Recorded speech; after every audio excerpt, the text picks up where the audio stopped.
Good evening and welcome to TV3 International Headlines. Bonsoir et bienvenue aux nouvelles internationales de TV3. Guten Abend, das sind die Tagesnachrichten von TV3.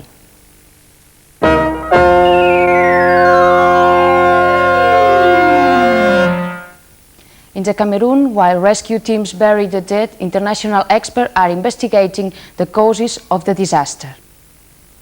Israeli, French and US doctors and scientists have arrived on the scene of the Cameroon volcanic gas disaster, which has killed at least 1,200 people since Friday.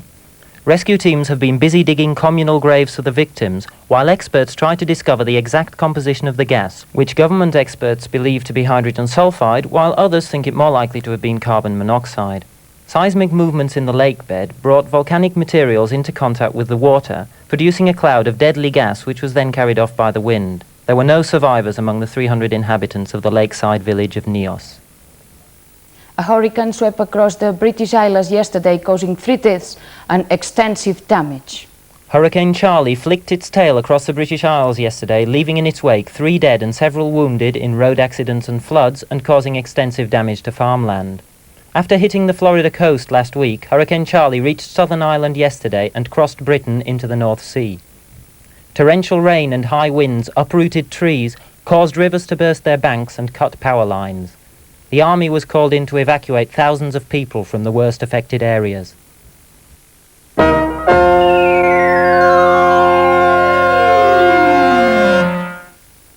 Des techniciens et des équipes médicales français, américains et israéliens sont arrivés au secteur sinistré du Cameroun, où les émanations de gaz toxiques naturels ont causé la mort de quelques 1200 personnes.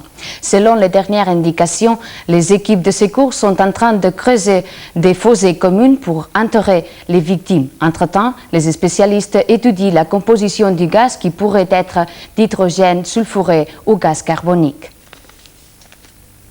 Aujourd'hui, le Premier ministre français Jacques Chirac a visité la zone dévastée par l'incendie qui s'était déclaré le samedi dans la Côte d'Azur. Le Premier ministre français Jacques Chirac a déposé une couronne de fleurs au pied du monument des pompiers. Ces derniers s'étaient distingués par les multiples efforts qu'ils avaient déployés pour maîtriser l'incendie survenu dans la Côte d'Azur. Le Premier ministre a survolé ce matin la zone dévastée et a promis d'adopter une série de mesures afin de pouvoir dans le futur dominer ces désastres écologiques. Entre ces mesures, on note la création d'un organisme pour la conservation des forêts méditerranéennes. Cet organisme pourrait se consacrer spécialement à l'achat de terres qui n'ont pas été nettoyées par leurs propriétaires. Les championnats d'Europe d'athlétisme ont commencé aujourd'hui à Stuttgart. Cet après-midi auront lieu les 4 suivantes finales. Les marathons, poids, les 10 km marche dames et les 10 000 mètres monsieur. La cérémonie inaugurale a pris fin et les athlètes sont en train de se disputer les premières épreuves.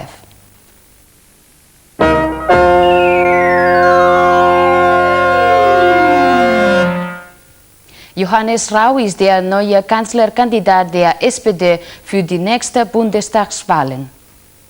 Johannes Rau, 55, wurde heute als offizieller Kandidat der SPD für die nächsten Bundestagswahlen ernannt. Die Ernennung fand während des 31. Parteitags der SPD statt. Der neue Kanzlerkandidat Johannes Rau hat wiederholt, dass das wichtigste Objektiv der SPD ist, eine absolute Mehrheit im Bundestag zu erringen. Rau erklärte auch, dass er diese absolute Mehrheit ohne die Grünen erreichen will. Heute haben die Leichtathletik-Europameisterschaften in Stuttgart begonnen. Für diesen Nachmittag sieht man 4 Finale vor: Marathonlauf, Kugelstoßen, 10 Kilometer Marsch und der 10.000 Meter Herrenlauf.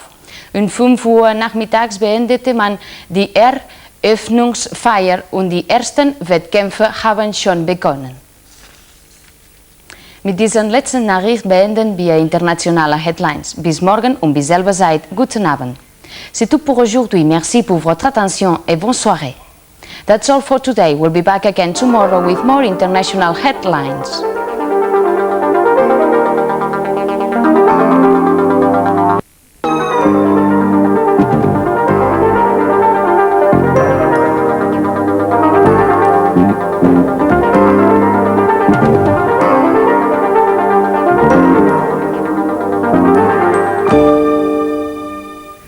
Good evening and welcome to TV3 International Headlines. Bonsoir et bienvenue aux nouvelles internationales de TV3. Guten Abend, das sind die Tagesnachrichten von TV3.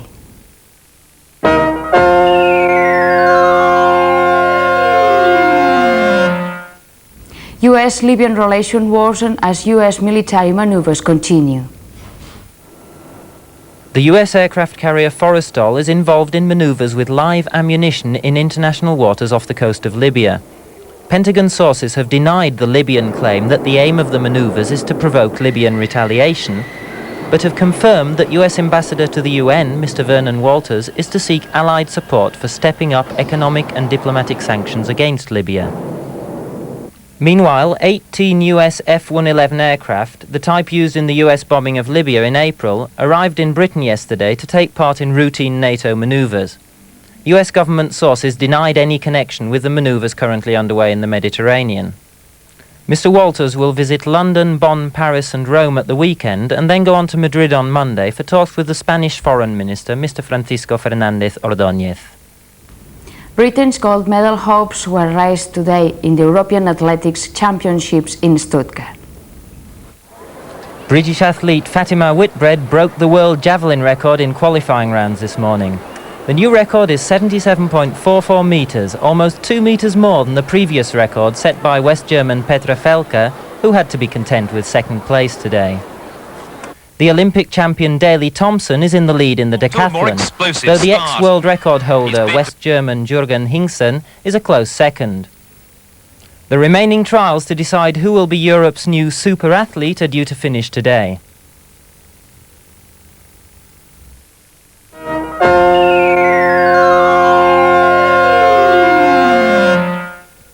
Le porte-avions Forrestal est en train de réaliser des manœuvres aéronavales au large de Libye dans des eaux internationales. Des sources du Pentagone et des autorités militaires qui dirigent les manœuvres ont renié qu'il s'agit d'exercices de provocation. D'autre part, l'ambassadeur des États-Unis à l'ONU, le général Vernon Walters, doit se rendre en Europe pour discuter avec les alliés des États-Unis d'un renforcement des sanctions économiques déjà prises à l'encontre de Tripoli. Entre-temps, 18 avions américains du genre F-111, le même qui furent utilisés pour attaquer la Libye, sont arrivés hier soir en Grande-Bretagne. Les miniers, fermiers, politiques et syndicalistes appartenant à l'opposition du gouvernement bolivien qui participèrent dans la marche nommée pour la vie et la paix ont été en siège par l'armée à 80 km de la capitale bolivienne. Ces actions eurent lieu ce matin, quelques heures après que le gouvernement a décrété l'état de siège. Un jour avant de la grève de 24 heures de la série de revendications contre la politique économique du gouvernement. 1500 personnes ont trouvé la mort à cause des gaz toxiques qui eut au Cameroun. Selon un bilan établi par le Bureau de coordination des Nations Unies, les émanations de gaz toxiques près du lac Nyos au Cameroun ont tué 1500 personnes. Les équipes camerounaises de secours s'activent sur les lieux de la catastrophe. Les premiers sauveteurs arrivés sur les lieux ont raconté comment ils ont trouvé des corps jonchant les ruelles ou encore allongés dans leurs lits. Mardi encore, des cadavres ont été découverts dans des cases isolées. Vu d'hélicoptère, le village de Nyos a un aspect de mort. Toute vie humaine et animale a été détruite. Des centaines, voire des milliers de bovins gisent les pattes en l'air dans les prairies et sur les collines qui montent vers le lac. Les eaux rougeâtres ou brun-jaune sont calmes. Cependant, le problème le plus préoccupant semble être le risque d'épidémie provoqué par les cadavres d'animaux qui n'ont pas encore été ensevelis.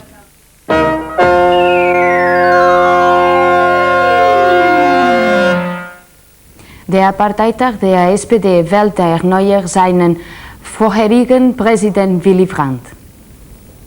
Der Parteitag der SPD hat diesen Morgen in Nürnberg Willy Brandt mit überwältigender Mehrheit als Präsident gewählt. 92,6 Ja-Stimmen unterstützten Brandt, der nun schon 22 Jahre in diesem Amt fungiert. So wird er seine langlebige Präsidentschaft um 2 Jahre verlängern. Die 2 Vizepräsidenten, Johannes Rau, Ministerpräsident Rheinland-Westfalens und Kanzlerkandidat, und Hans-Jochen Vogel, Sprecher der SPD im Bundestag, wurden durch die Stimmen der Teilnehmer des Parteitags wieder bestätigt. Mit diesen letzten Nachrichten beenden wir internationale Headlines. Bis morgen um dieselbe Zeit. Guten Abend. C'est tout pour aujourd'hui. Merci pour votre attention et bonne soirée. That's all for today. We'll be back again tomorrow with more international headlines.